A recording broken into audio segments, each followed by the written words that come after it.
atmosphere like down here in North Minnesota? It's something different. Snaps, fakes it, looks to his left, throws it. 24, wide open, downfield, nothing but net. It's a touchdown for the North DeSoto Griffin.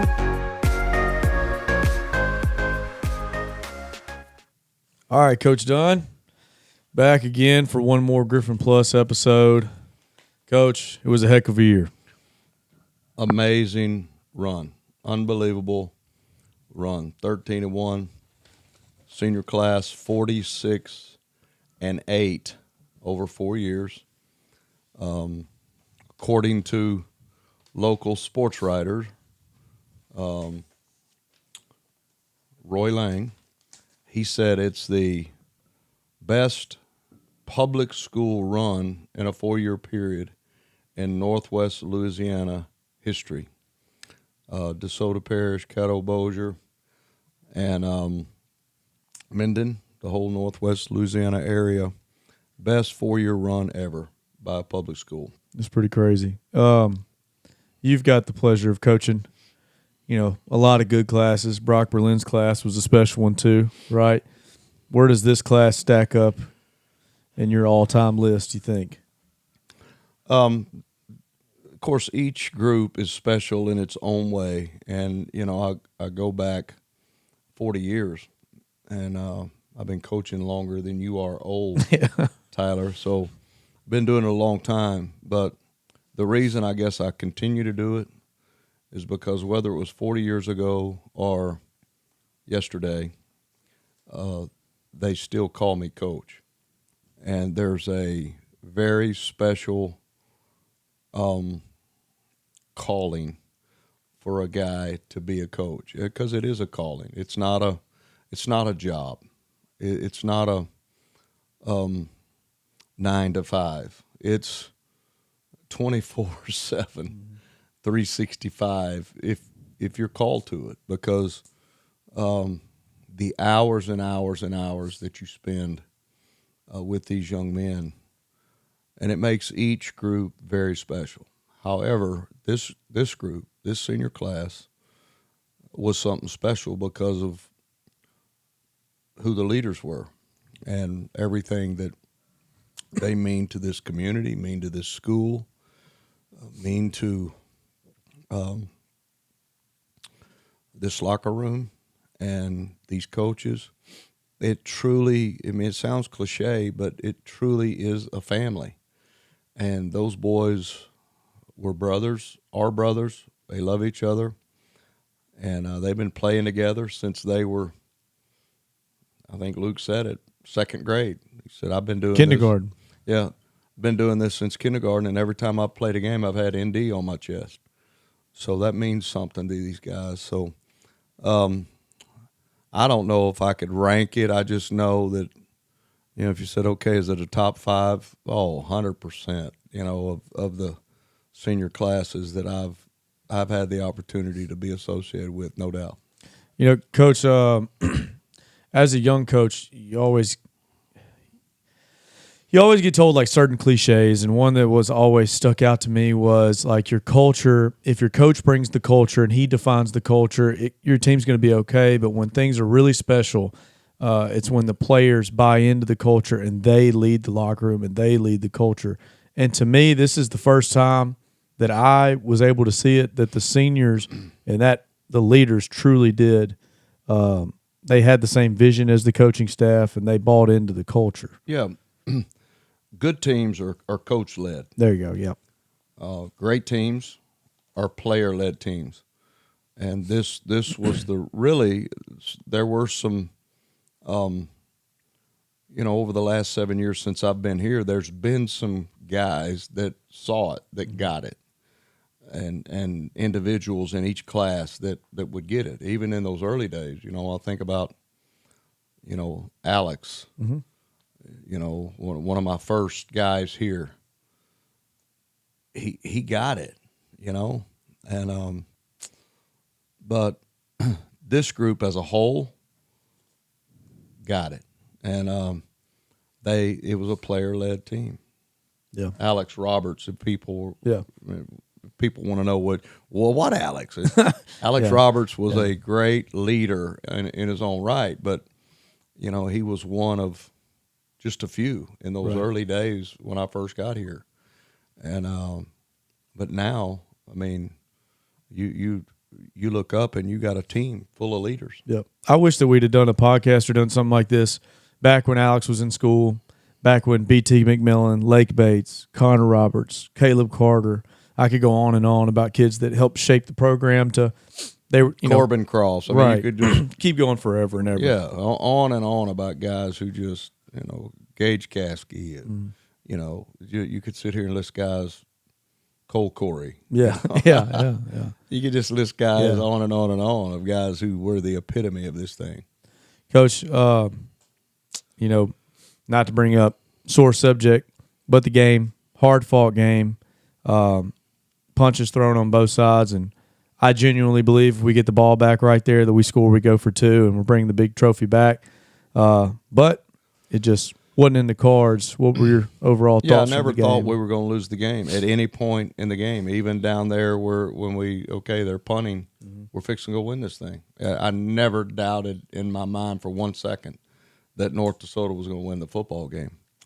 But with that said, it felt like from the very beginning that it may be the team that had the ball last that was going to win the game. And unfortunately, they had the ball last with a little help of the zebra shirt, and we didn't get it back. So they had the ball last and ultimately won the game, and that's what it amounted to.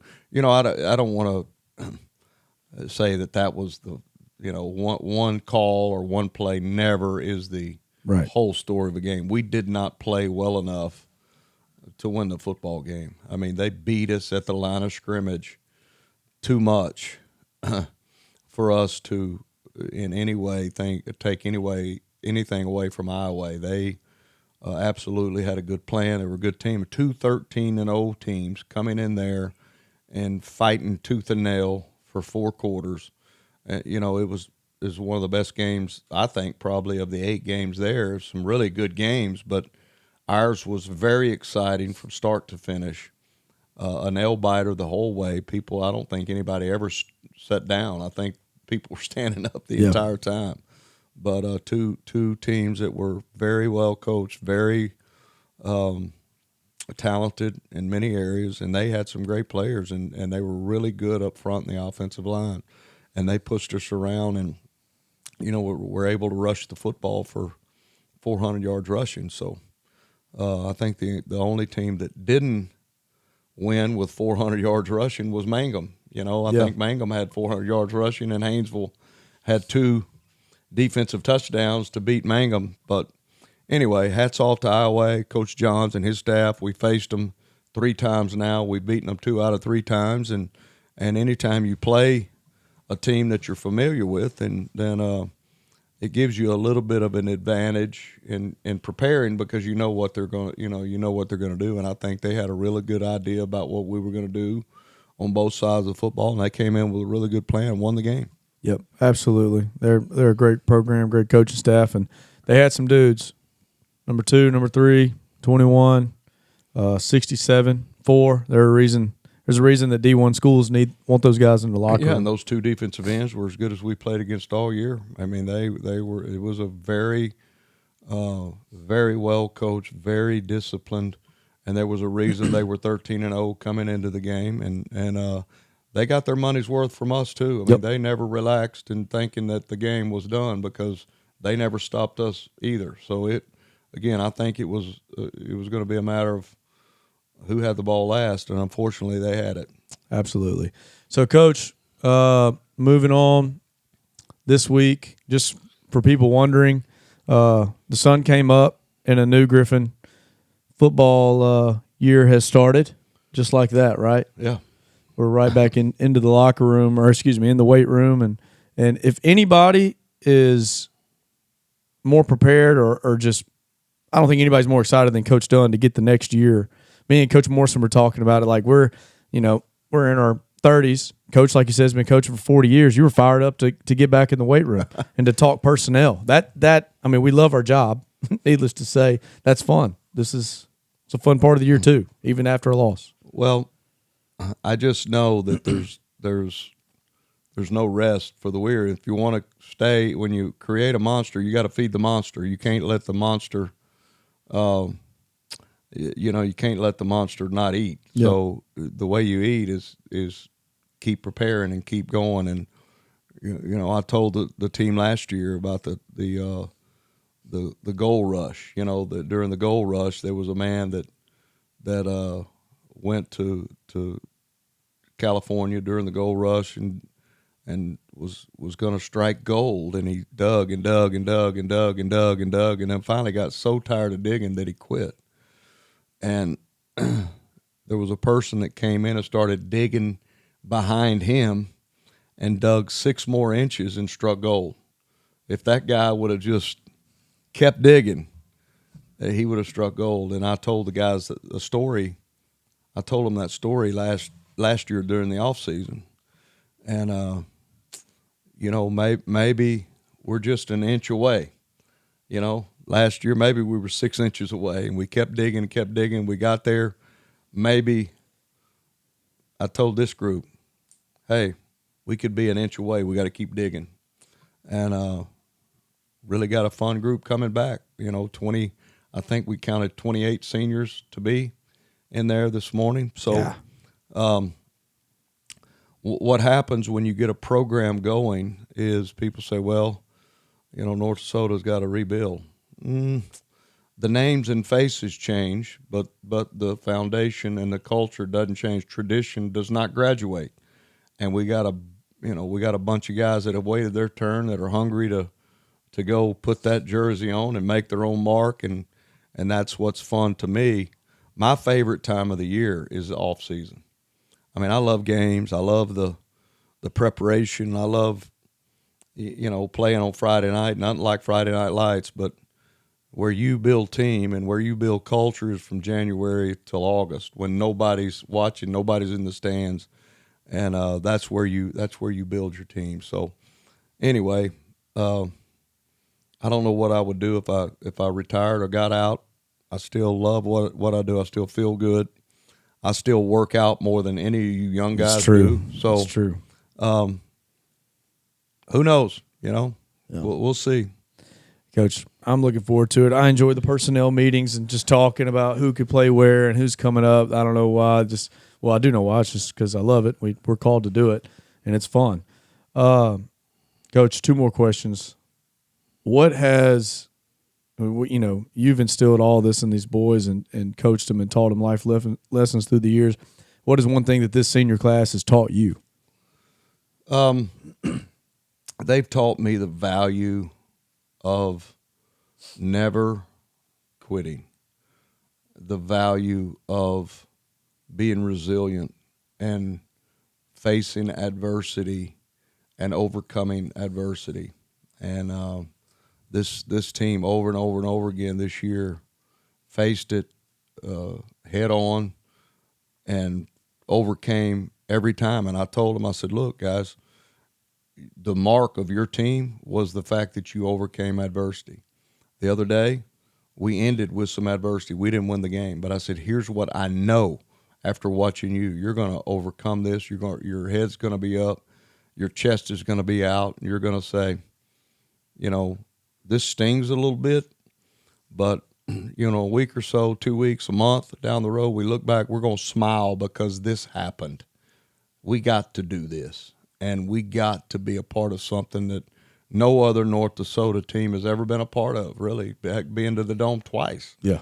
I mean, again, I think we've talked about this. There are hundreds and hundreds of coaches in Louisiana that dream of stepping on the Superdome carpet and never get to their whole career.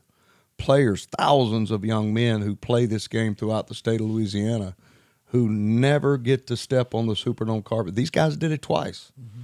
And it's hard to do, Tyler. It's hard to get there. I don't think people really understand what goes into just the process of every day. And you can be a really, really, really good team and get beat in the second round, quarterfinals. I mean, Plaquemine was as good a team as we played all year. Yeah. And, that game could have gone either way. I mean, that was a good football team. So for these guys to be able to get there twice, we came up short both times, but the groundwork, one of these North Dakota teams is going to come home with a big trophy. And it's going to be because of the guys that went before them, that prepared the way, that showed them how to get there. And at some point, I don't know when it'll be. It may be next year. It may be 3 years. I don't know. But a North Dakota football team is going to bring that big trophy home. I believe that with everything in me. I like that, Coach. Coach, last question. Anything you want to say to the community? Well, first of all, looking up in those stands at the Superdome and see one side filled with red and blue Indy gear on, just made my heart proud, because what has happened is Stonewall, you have rallied around a group of young men who have really given their heart to you, the community, to the school, to sacrificing, to giving up a lot of their time and committing to something bigger than themselves, the discipline and everything it takes to be a part of something like this. But I can tell you the thing that made it special was our people, our community, all rallying together. The semifinal game, unbelievable atmosphere. The whole playoff run, having our town here and having you come to the Dome truly did my heart good. And I want to say thank you from the bottom of my heart. And let's do this again next year. So enjoy a little break away from it. Merry Christmas. Happy New Year. God bless you. And we'll see you next August. We'll see you in spring ball. Yeah, maybe in May. We'll have a good spring game here. And it'll be here this year. We went to Airline last year, so end of May, get ready. We'll be playing Airline right out here at Griffin Stadium. All right, Coach James, welcome on the last episode of 2025. Sad. What a sad deal, man. Sad, Let's just keep the pod going. But look, hey, we got as many podcasts as we possibly could. That's something to be said. We did, yep. As many practices as we possibly could. We didn't start week 1, though. We didn't. But from where we started. I saw Northwoods, and I thought we could do better than that. That's what I'm just being honest. Okay, I like it, baby. Northwood said the negative stuff about us. They did. They passed the little microphone around. It scratched on the table. And, no, I'm sorry. Northwood, you didn't deserve that. But I did see Northwoods, and I thought we need to do something like that. Yeah, man. I want to be like our, it is a great idea. Like, you only have great ideas. We call that being teed up. Yes, indeed. But this has been something I look forward to every week. Granted, we've won every time we've done it, so you're always looking forward to it. So this was the first one that we had a little different result, but still, I think this is a great idea going into the future. The 4 or 5 fans that we've got from this, hey, like Sarah Kirk and the deputies, the Berries. I know that have wanted some shout outs and always talk about how I talked about Landon Berry and his family with Luke. So it's just cool that even if it's a small community, eventually it'll grow. But we look forward to doing it every week and rehashing the weeks.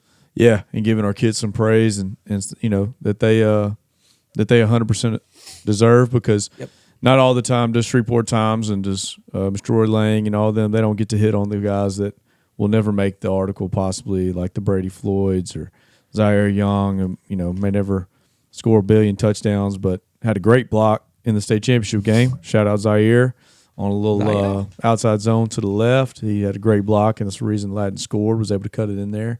But yeah, so Coach, if you want to give a recap on the game, you sure can. It was a tough one. They were good.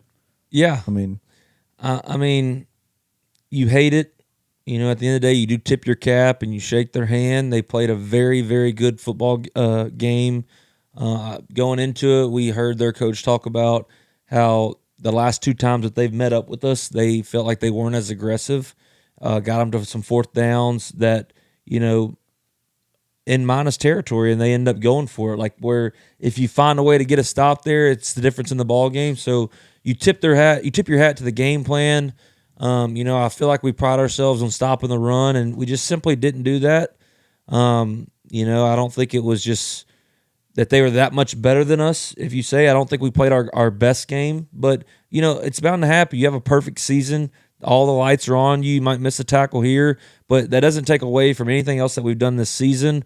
And then their jimmies were really good. Yeah. You know, Yeah. I mean, Coach, you talk about, yeah. we don't have, as of right now, we have 0 Division I football players on our defense. You know, none. They had 3. They had a Nichols offensive lineman that got offered that game. They had a Houston commit. The number 3 that was a junior has multiple offers. He just got a Houston offer, and he's only a junior. The running back number 2 was as good as we've seen. So they had a lot of dudes. I think we did have to go in there and play a perfect game. That's not the same Iowa team that we played 2 years ago. Granted, they were all like sophomores during that time. But, you know, you'd love to have a few of these plays back. But at the end of the day, that was a good high school football team. Iowa was just as deserving to win that game as we were. You know, kudos to their offensive line. I thought they got after it. You know, in the game, you're thinking they're gashing us and the D-line is messing everything up. But as I go back and watch the film, man, our guys got after it. They really did. Landon Berry has been an undersized defensive lineman. He's like 6'11", and he's 150 pounds, 160 pounds. And that dude has just showed up every week, blood, sweat, and tears, laid it all on the line, playing a position that he has no business playing, but he just is a good football player. And that's like what makes North DeSoto so strong is, and I can go through the whole list, but we're not some high school that's going to pop out D1s every year. Like we got lucky with 2 of them, an NSU guy and a Tech guy. Our first FBS kid since, well, I know me and Coach Parker have been here 10 or 11 years is our first FBS kid. I mean, like seriously, like we just got kids that love the game of football and are relentless. And, you know, like the Porter Doles that aren't blessed with being 6'2" or 6'3". I mean, he's very similar build to me. We're 5'11", you may 6 foot with cleats on, that are just grinders, you know, and you have to shout out those kind of guys because that's what makes high school football the most amazing game on the planet. It's not college where people are getting millions of dollars now to go play. It's not the NFL. It's just guys that are just wanting to be a band of brothers and go play. And for, you know, 4 quarters, they got after us more than we got after them. And it just is what it is now. It sucks, but it's awesome that we got there. And so many people I'd like to shout out. Porter was one of them. We moved Porter to the defensive line, if you will, but he was a walk down outside linebacker. And, you know, in my mind, it was, hey, we're putting our strongest dude on their biggest dude. He's going to the strength every time. And I thought he played his guts out. Most people don't know that he was up all night throwing up. He threw up like 5 or 6 times, just volatile everywhere. I mean, the kids in his room were so frustrated. They're like, Coach, we didn't get any sleep. The next morning he wakes up, and you know when you throw up and his eyes were this color. It wasn't like they were red. It was like blood. It's crazy. He popped blood vessels. Yeah. And he just the whole time had a warrior mentality throughout the game. I was super proud of him. Already shouted out Landon Berry, Ethan Ivey, Braylon Delton, some DBs that we've had for multiple years. We'd love to get some tackles back, and sometimes we're filling the right spot, and their guy just simply outruns us, you know, and you'd love to have an answer for that, but, you know, I thought our guys played very, very hard. You can always say, like, at least your boys went out there and gave max effort, and they did that. So another one of your seniors that I, from afar, admire, Brokenberry. Just been bummed. Larian's got a story that, again, we talked. Him and Keith Smith have both got some stories that I think have not only will they be prepared, you know, throughout this game of football, and yes, they were, but like throughout life, they have went through the fire with adversity this year. Larian's a starter. I can't remember what game it was. Was it the Northwood game? He rolls his ankle in a very bad ankle sprain. Like he's out for multiple weeks, and who's there? Keith Smith. We've already talked about Keith a ton on the pod. He's a JV player only. Had never played wasn't even on kickoff his junior year. Like, and that says a lot, you know. And what does he do? He comes out here and he works his freaking tail off, and he starts for us after the Northwood game. Finished the Northwood game, starts the next several games. We get to Franklinton, and he might struggle. He struggled a little bit, and who's sitting there waiting? Larry and Brokenberry. And most high school seniors that was a starter his junior year would just be done. They'd say, I'm checked out.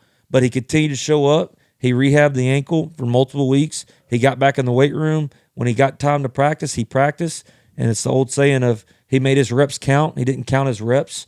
And he was ready to go. And in the last 2 games, I thought he played great for us. And again, that's a kid that most guys would have quit by then. So I'm very just proud of those 2 guys that just accepted their roles. They were happy when the other person succeeded.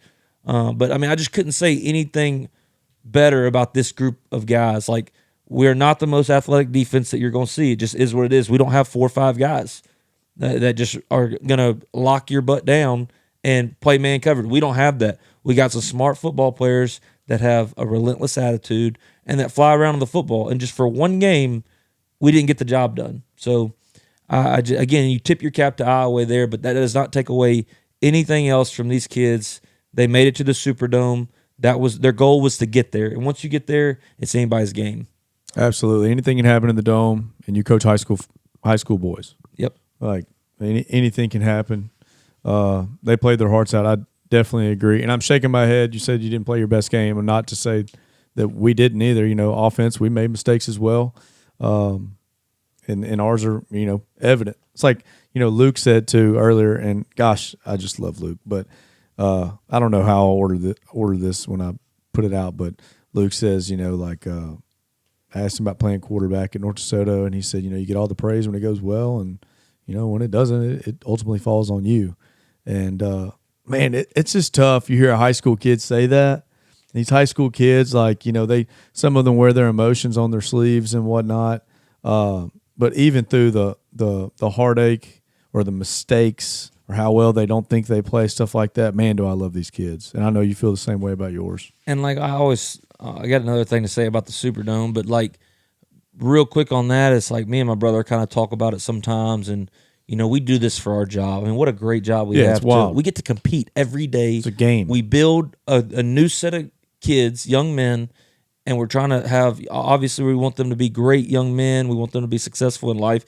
But you're building them for this 1 year, 15 to 20 weeks. It's just a new group of guys, but we will overthink things. Mm-hmm. Like some of those kids will they wake up the next day and they're just on to their next teenage self. Right. It's the next thing. But Luke is one of those special ones, and we had several of them this year, I thought, which made this group important, that it was more than just, hey, now I go to baseball season. It was, man, this meant something. And that just is a testament to Luke and these leaders that we've had. I mean, Luke is going to be missed. You'll hear it 1,000 times. You'll hear his name 1,000 more times. But getting to compete against him and that smack talk that we had, even though I'd come in here hot as you could get because of Luke, but it's an awesome experience. And then we talk about how I just didn't think we played our absolute best. I went back. I did not want to watch the film, but I wanted to, just to make sure that, I want to make sure we were in the right spots and just check on the little things. I'm going to have to go back again and do the stats. But, man, their quarterback, shout out to their quarterback, because looking on the film, he does not look the part. We didn't think he threw the ball well, and I think he just played the game of his life. We talked about it before. Honestly, I thought if we didn't play our best and they played their best, that it would be a close game. And to me, that's just what happened. I think if they play their best, we play our best, it's a different outcome. But that, again, it's high school football. He made several throws in that game that extended the drives that he had not done just all the time. Yeah. I mean, I think about the first pass he threw to the little out. Did we cover it great? No, we didn't cover it great. We could have been a little bit tighter to him. But he throws a great ball. That's a very far throw for somebody that's just not like Luke Delafield. Right. Then he comes back. We get him to another third and really long, and he throws a little post across the middle.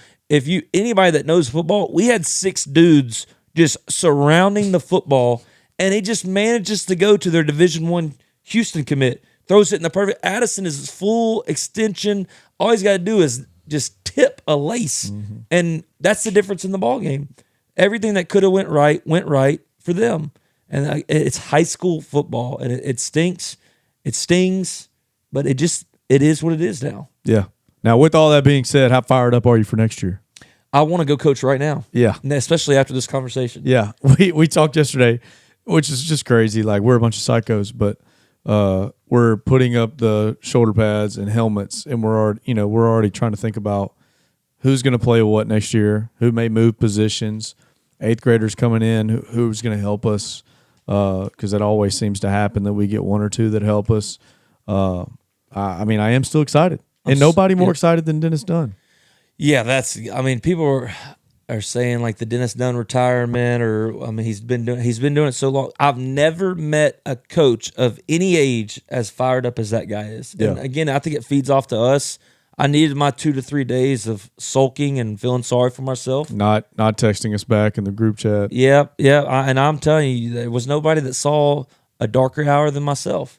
But these other programs that have now gotten a 3 to 4 week head start on you, they ain't gonna feel sorry for you. Yeah. Nobody else is gonna feel sorry for you. They can blame, complain, and defend all they want, but it's just we've enjoyed this year. We're gonna have a great banquet, but like you said, we're already kind of looking at, all right, man, we need this guy and this guy and this guy, and then hey, this guy's going to baseball, which all of our skill guys are.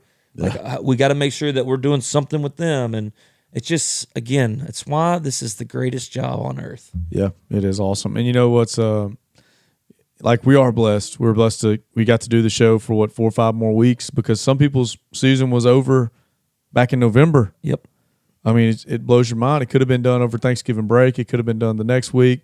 But I did love when Coach kept telling the seniors, like, you got as many practices as you could possibly have. Yep. You have every opportunity, like to get better and to be a part. And most people don't understand that, like, as an adult that's not in the sport, like we're in the sport, obviously, but like even the parents, like, and I get that they understand, but at the same time, they don't. To be a 16-year-old kid and to sacrifice a whole semester of practicing. Yeah. Like, and we got physical practices. We're a Monday, Tuesday, Thursday getting after it. We're doing something on Wednesday for a whole semester is not just a grind physically, but mentally as well. Absolutely. And it just is a testament, again, to the mental toughness that this group of kids had. Yeah. And shout out Kenny Thomas. Kenny played in the state championship game Friday, played his butt off in the return game, run game, played a great game.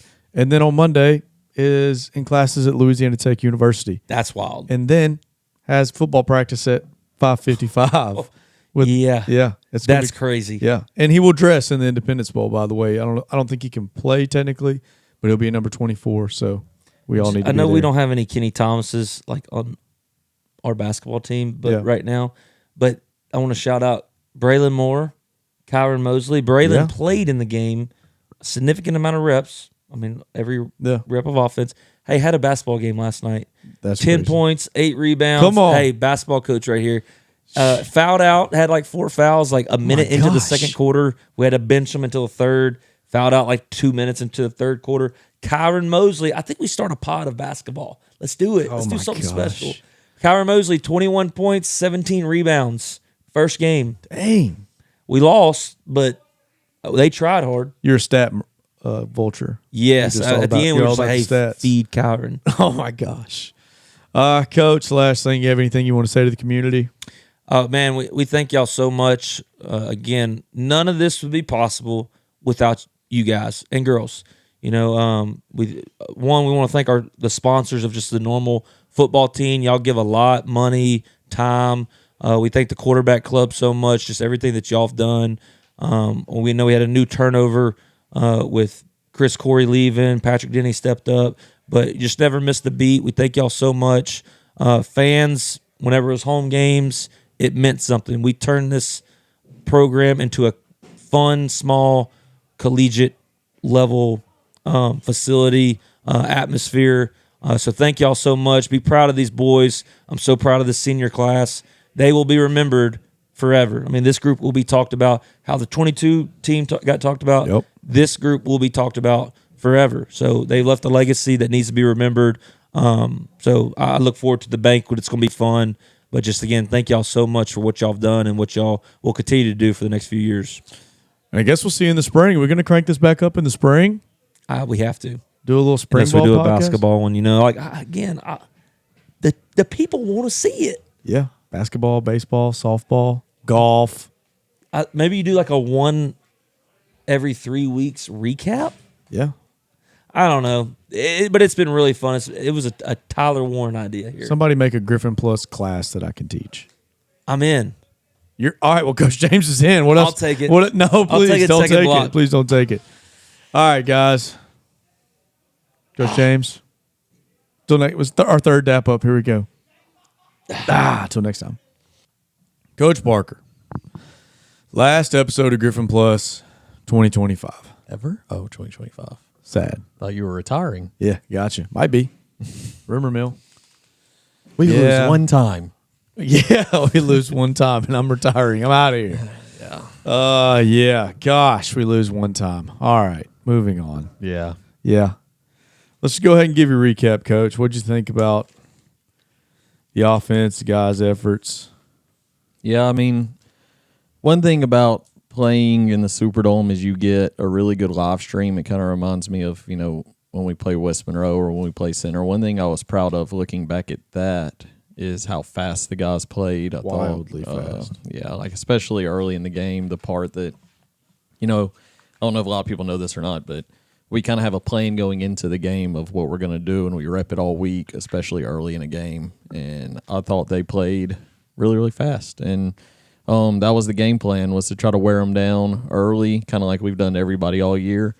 Credit to Iowa, though, and I think a lot of it has to do with they're very familiar with us. Out of everybody, they've played us the most or tied for most in the last 4 years. I mean, this was the third time in 4 years we've played them. So they've seen the tempo a lot, and they did a really good job of withstanding it. And, I thought that was a big difference in the game. Usually, like think about the Plaquemine game, in the third quarter, fourth quarter, some of those runs that were only 4-yard gains or 5-yard gains at the beginning turn into huge runs later in the game. Well, Iowa did a really good job of keeping us to those 5-yard gains throughout the whole game, and I thought it was a big difference. But very proud of our guys. I thought they played really hard till the final whistle, and we just came up a little bit short.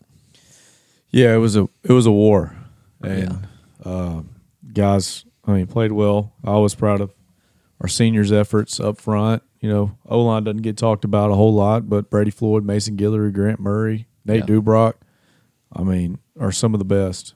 Dubrock, one of the best linemen ever. Oh, yeah. Here. Absolutely. Easily. Yeah. Guillory playing in the I-20 Bowl. Brady Floyd, we talked about a million times, wasn't supposed to play. No. I say wasn't supposed to play, but... I've said it before, but we went into the spring with a 2-horse race of who we thought was going to be the starting left tackle, and he wasn't one of them. Right. And he just won the spot. He made it where we didn't have a choice, and he played really well for the entire season. One of our most consistent. From game to game, he didn't really have a bad game at all throughout the year. I thought he played really well for all 14. Yeah, and like one time in the Superdome, he doesn't gap hinge. You're like, oh, come on, Brady. And you're like, we're so used to him just killing it. Right. Like he made the one mistake, and we're like, we're that spoiled. might be the only one he made all year. Yeah. And that goes, just credit to Iowa. They, we knew going in how well coached they were going to be on defense. And when you look at their scores, it shows up. They hadn't given up 30 to anybody. So, we knew what type of game we were in for with them, where we were going to have to play really well every single series. They had a really good safety. He did a good job of cleaning up stuff, which we knew he would, number 3. And, just came up a little short. But, again, very proud of our guys. Can't ask for more from that group of seniors, from Luke to Kenny, Latin, those 4 offensive linemen. Zaire played a huge part in the state championship, just like he did in every game that we put him in there throughout the year. So, they were the leaders of our team and of our offense, and we're going to miss them. But they left behind a legacy and left behind an expectation of excellence, and that's what you want to do. And when they come back and next year we're doing the same thing on offense and some of these young guys are stepping into their roles, it's something they can be proud of because they kind of led the way for that. Absolutely. We're right back at it Monday, taking up helmets, shoulder pads, weight room today. Today's Tuesday. Yeah. It's pretty crazy. And I've said it, told Coach Dunn this to his face, I told Coach James, nobody more fired up than Dennis Dunn. Oh, yeah.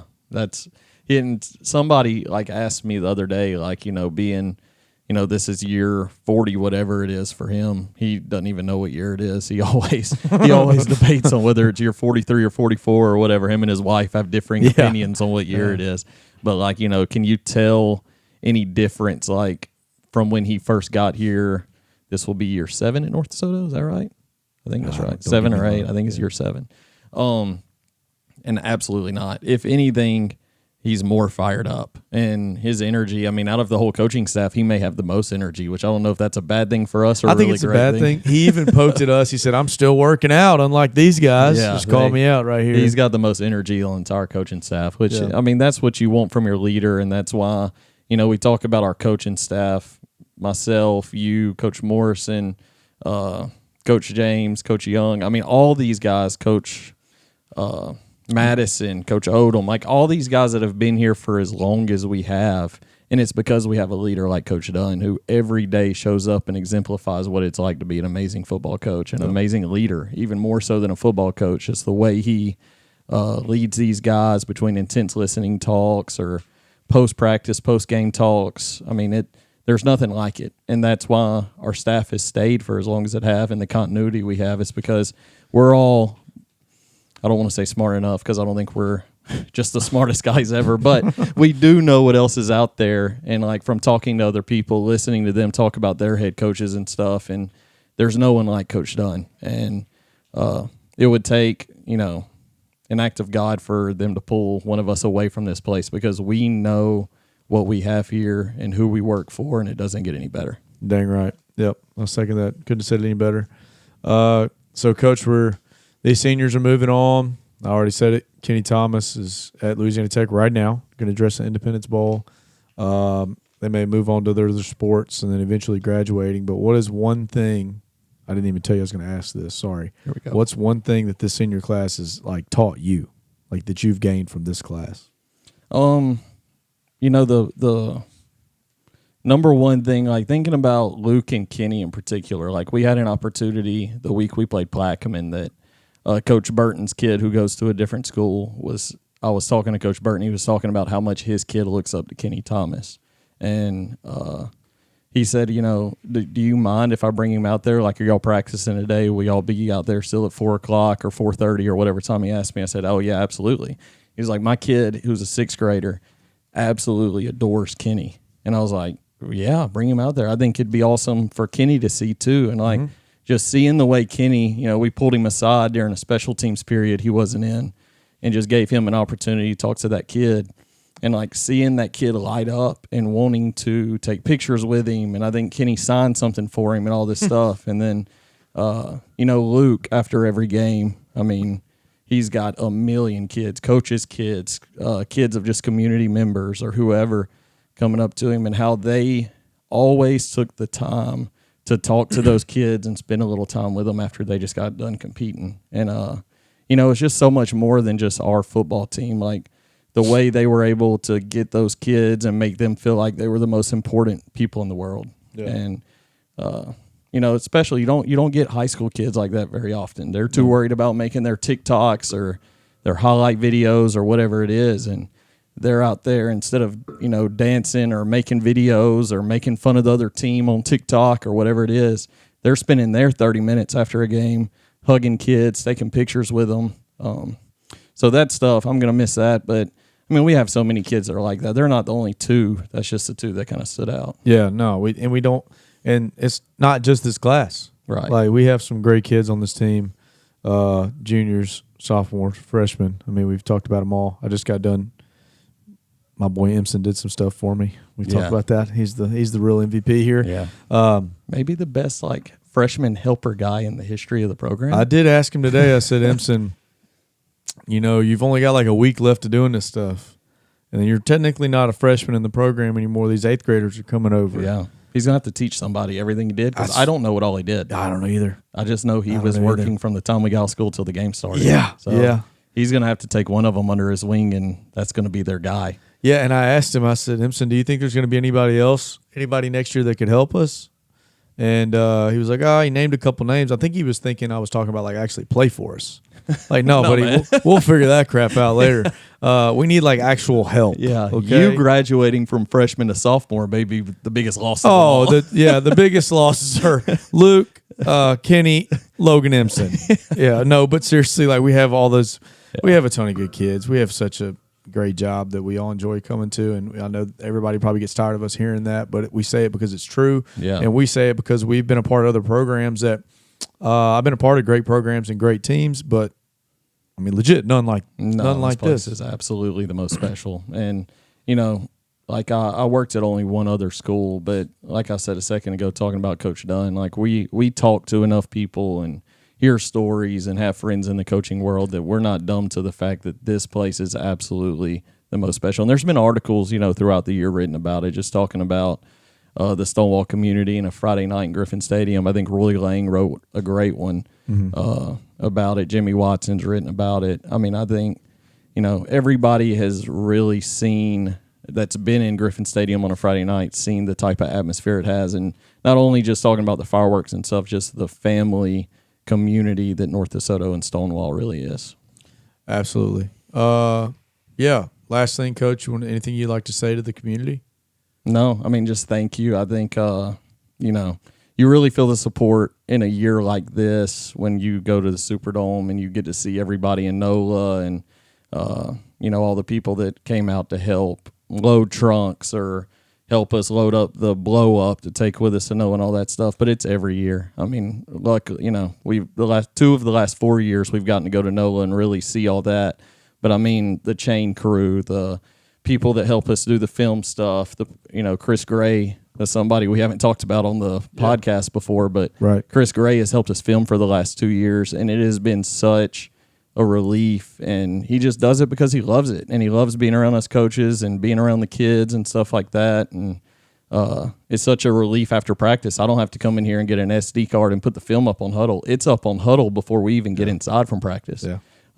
But just little jobs like that, and like I said already multiple times, there's no place like it, and we're not dumb to the fact that not everywhere is like this, and we're super fortunate as a coaching staff to have the support we do, and our kids are super fortunate. I mean, to have the family support and community support and people that are willing to give their resources, whether it be financial or time or, cooking for pregame meals, whatever it is. So we're just very lucky, and I spent a lot of time over the weekend thinking about that, after the anger and all that, the way the game ended and the expectations we had for the game didn't come to fruition, but just how grateful I am for all the people that make North DeSoto football the way it is. Absolutely. And that's everybody, like you said, from small business owners to, Miss Sarah Kirk coming every Friday to talk to the team, to Mr. Fark, Granger, the dealership's helping us out. I mean, we're going to leave somebody out. I'm sure we have, but just know that it doesn't go unnoticed. Yeah, and we don't have to spend a lot of time asking people to do stuff. That's the other thing. No, it's crazy. You see a lot of people having to make posts, other programs having to make posts like, we need somebody to do this, this, and this, or that. And, we don't ever have to do that because we have people biting at the bit to help us and to help with the auction or help with whatever pregame meal stuff that we want. You mentioned Mr. Fark. I mean, he's been here for 3 weeks. And we've seen him 15 times just up here helping do whatever. I mean, we are very, very lucky to be a part of the Stonewall community.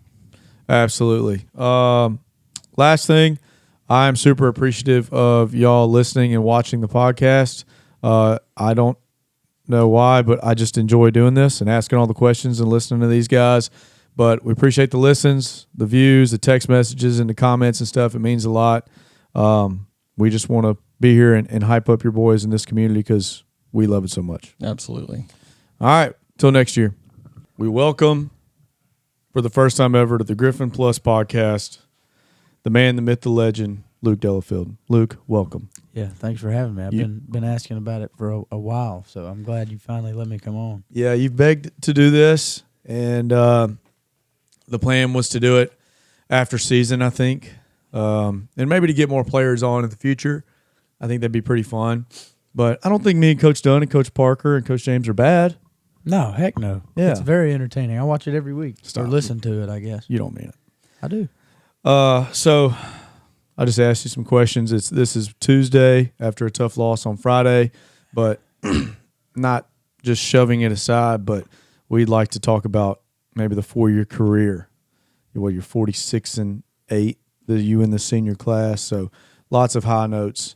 And we wouldn't want to overlook the joy and everything from years past. So first question, it's a pretty easy question. What's it like just being – you did it for 4 years. What's it like being the North DeSoto quarterback? Yeah, I mean, it's awesome. Like, you don't get those. You don't play in front of crowds like that everywhere in high school football. And, as a quarterback, they can kind of go either way because you get all the credit when everything's going well and you get all the hate when it's not. But I've been lucky enough to win 46 games and only lose 8. So I've been on some really, really, really good football teams. So I've, gotten a lot of credit for stuff that I really didn't deserve most of the time. But it's awesome. I mean, I wouldn't trade it for anything in the world. I think it's made me a better man. So fixing to carry on what I know to Northwestern, see if we can't do it there. Yeah, I thought it was pretty cool.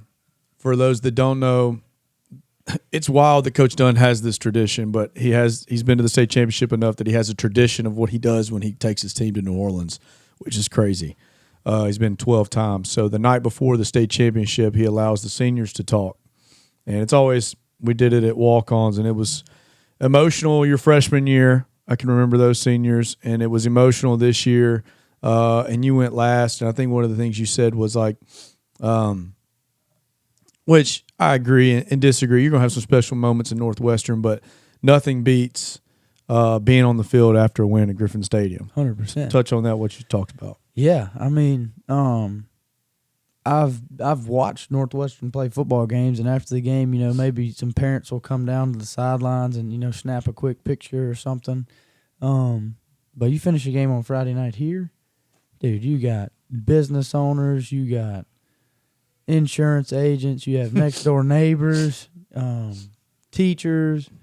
Everybody's down there to congratulate you because they're there supporting you. They're like, well, if I made it this long, might as well go take a picture with them, So we probably stay an extra 25 minutes after the game just hanging out with people from our hometown. So you're not going to really get that anywhere else, whether that's NFL, college, JUCO, whatever. That's never going to happen again. So when you're in that moment, cherish it because you're very, very lucky. So it's really awesome. Yeah, I mean, you get to take pictures with your nephews, with Jet. Your biggest fan, Ethan Smith, comes out. He's you and Cole's biggest fan. Your family, which is, been a heck of a athletic and large family too. Yeah. A lot of pictures. Yeah, a lot of pictures. Everybody wants a picture with everybody, and that's not just you, right? I mean, that's like Landon Berry and his family. I feel like every Friday night when I'm doing, I call him my Bo Odoms. Coach Odom, I try to help him with some of the stuff after the game, turning off lights and locking up things and stuff like that. And Landon Berry's family is always one of the last ones off, and I just think that's so cool. Like that's a moment. It sounds like you didn't take for granted, for sure. No, absolutely. Let's see. How do you want?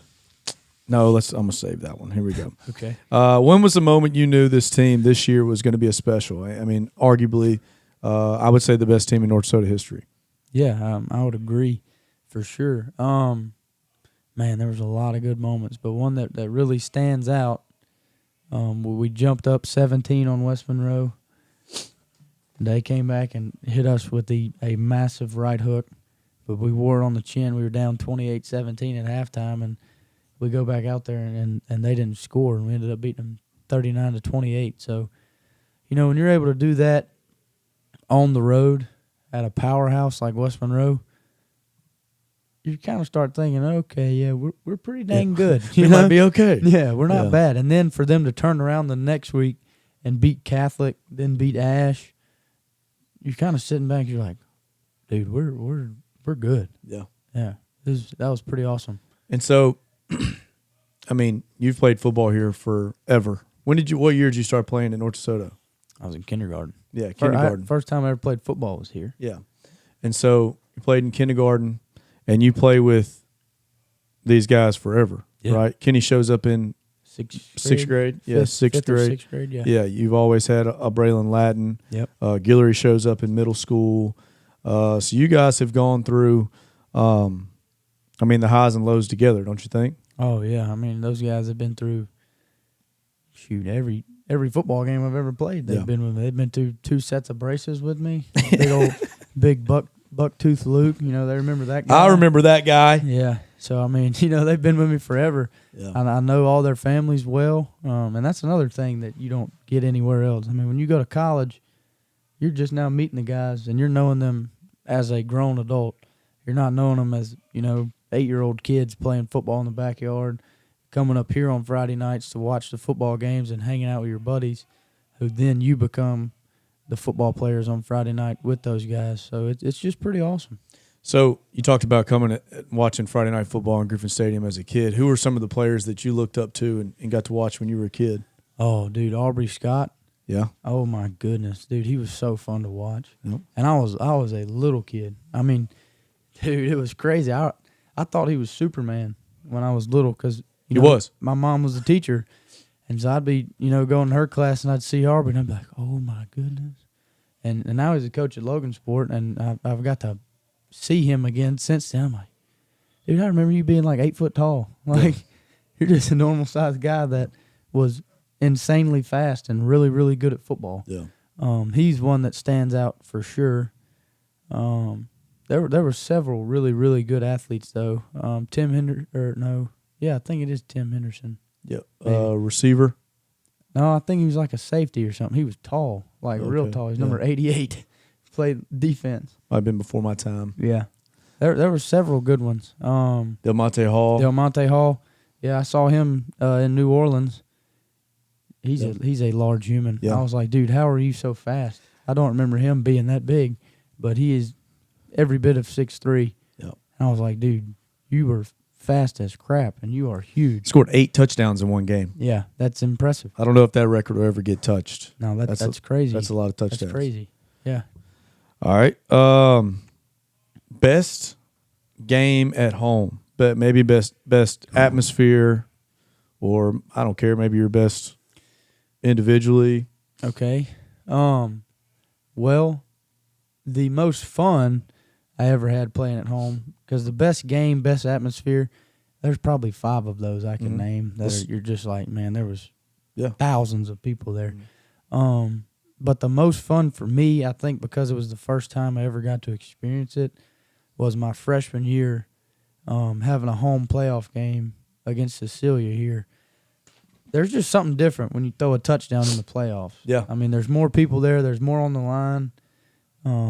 It's just, there's nothing like it. And I remember my dad telling me before that game, he's like, dude, I mean, you played in some of the best high school football games. I mean, we played Northwood that year here, lost 20-19.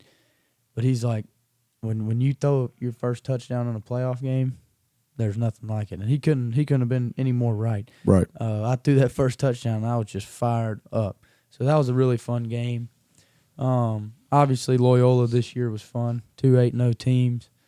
It was a packed house. And then, I mean, every semifinal game I've ever played in anywhere was, I mean, you can't really beat it. And then going and playing in the Superdome, I mean. Yeah. The Superdome's insane. It's a heck of an experience. Yeah. I know it didn't end up the right way or the way we wanted it to, I guess, but it is a crazy experience. Huge. Just to say you did it, Yeah. I mean, is one thing. That Iowa your freshman year was unreal. Yeah, and that by far was the best field I've ever played on. Easily. If that was the next question, that's my answer. Yeah. I mean, I felt bad doing perfect drill and warm-ups because I was messing up their grass. Yeah. I'm like, Coach, let's go on the track or something. Like, this is too pretty to be messing Right. up. They worked way too hard on this.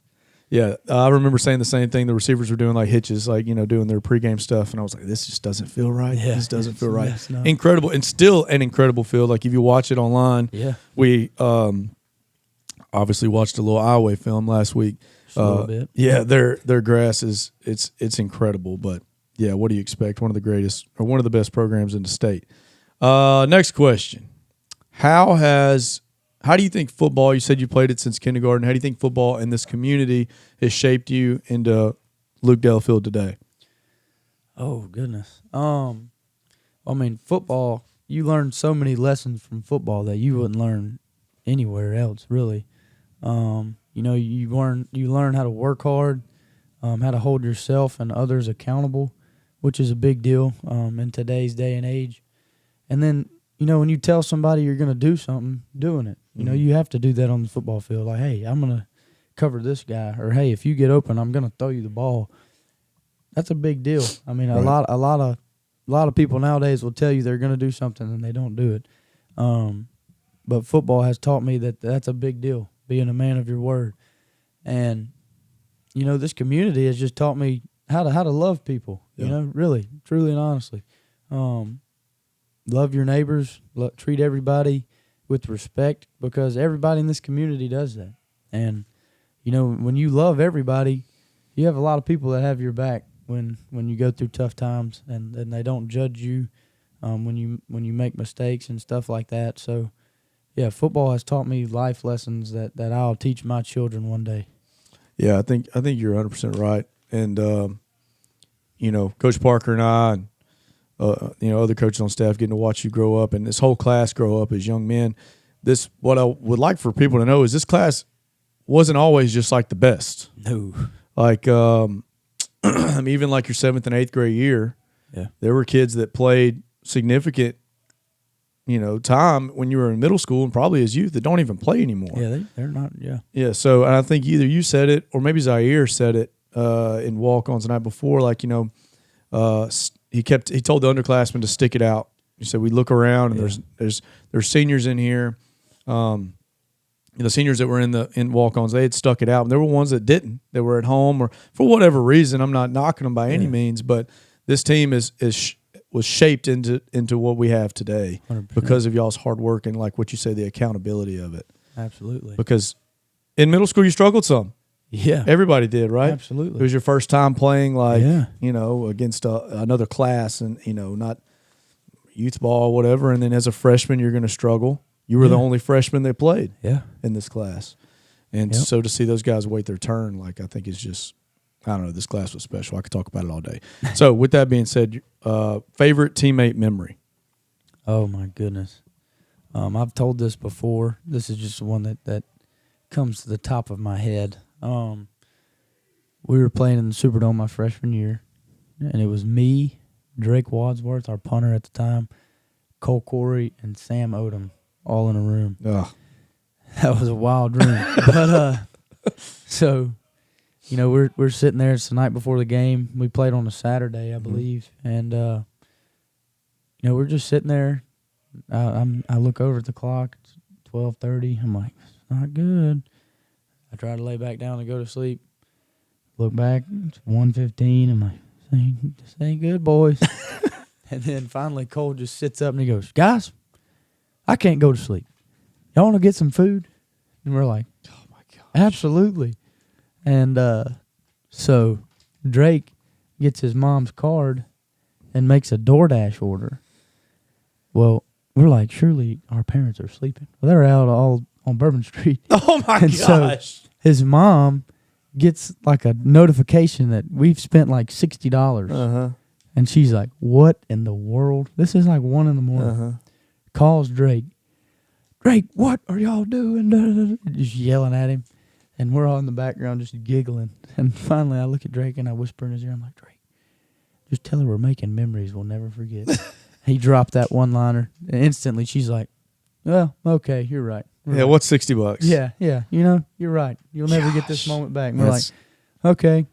And, I mean. That's what it's like having high school kids in a hotel room. Well, yeah, especially when you have two 15-year-olds in there. Me and Cole Corey, freshman and sophomore. Yeah. Luke Delafield and Cole Corey. So we were still a little bit immature, keeping those upperclassmen awake. Uh-huh. And Drake didn't do you any favors. I miss Drake. Luke, how do you want your career and for the senior class to be remembered? I wish I could say I want to be remembered as the first state champions. Right. But what we did, no other class here has ever done. Very few classes in the state of Louisiana has done what our senior class has done.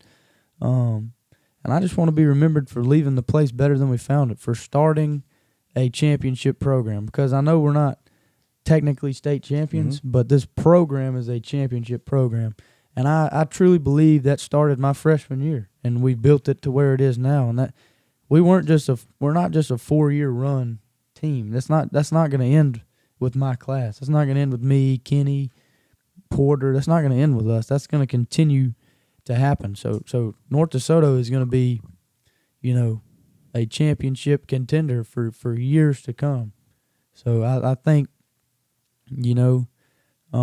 I really do believe that started with my freshman class, and we built it to where it is now. So I'm really proud of that. I'm proud of, all my teammates, and I can't wait to watch North DeSoto football for years to come. Yes, indeed. Talk about your teammates. I just learned yesterday, we all did, it's Luke Delafield versus Kenny Thomas week 1 next year. Really? In the college football season. How about that? Northwestern versus Louisiana Tech. That fires me up. Yeah, as it should. Yeah, I hope they let me play defense. Yeah, I'm going to wear a I'm going to smoke Kenny. I'm going to wear a, you've always wanted to play safety. It's never an annoying question at all at the end of a game. Let me get one rep. I'm going to wear a house divided shirt. Okay. Me and Coach Parker. Just remember who's better looking out of the two. Surely Kenny. you think I'm what? Got it. All right, oh, moving my on. Goodness. That was terrible. Excuse me. All right. One last question. Yeah, so obviously, we love you, Luke. This community loves you, loves the senior class, and loves North Dakota football. You have a last message you want to give to the community? Yeah, I just want to say thank you. It's been the best 4 years of my life. I wouldn't trade it for anything in the world, but the reason for that is because of you guys. So just thank you so much. Continue to show up and show out, and I love each and every one of you. Luke, we love you. I think it goes without saying. We're proud of you. We're proud of the senior class and all that they've accomplished. Not only the stats, not only on the field, but off the field. Yeah, I'm going to stop. We love you. Love you too, Coach.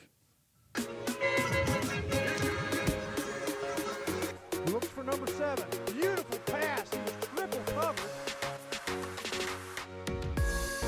What's that atmosphere like down here in North Dakota? It's something different. Snaps. Fakes it. Looks to his left. Throws it. 24. Wide open. Downfield. Nothing but net. It's a touchdown for the North DeSoto Griffin.